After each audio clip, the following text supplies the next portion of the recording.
भारत आणि न्यूझीलंड यांच्यात रविवारी अहमदाबाद मैदानावर झालेल्या रोमहर्षक अंतिम सामन्यात टीम इंडियाने ऐतिहासिक विजय मिळाल्यानंतर अमरावती शहरात आनंदाचा उत्साह उसळला। शहराच्या मध्यवर्गी राजकमल चौकात हजारो क्रिकेटप्रेमींनी एकत्र येत भारताच्या विजयाचा उत्साह साजरा केला। मोठ्या पडद्यावर अंतिम सामना पाहण्यासाठी सायंकाळपासून क्रिकेटप्रेमींची गर्दी जमली होती। सामन्याच्या शेवटच्या क्षणी भारताने विजय निश्चित करताच चौकात आनंदाचा एकच जल्लोष झाला। उपस्थितांनी फटाके फोडून एकमेकांना मिठी मारून आणि जल्लोष करत टीम इंडियाच्या विजयाचा आनंद साजरा केला। या जल्लोषाच्या पार्श्वभूमीवर अमरावती शहर पोलिसांनी कडक बंदोबस्त ठेवला होता।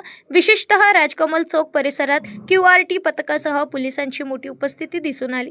नागरिकांनी उत्साहात जल्लोष करताना शिस्त राखत पोलिसांना सहकार्य केले। या आनंद उत्सवात विविध धर्म, पंथ आणि समाजातील नागरिक एकत्र सहभागी झाल्याचे चित्र पाहायला मिळाले। हम सब एक है आणि सर्व धर्म समभावाचा संदेश देणारे वातावरण या जल्लोषात निर्माण झाले। टीम इंडियाच्या विजयामुळे अमरावती शहरात देशभक्तीचा उत्साह आणि एकात्मतेची भावना अनुभवायला मिळाली।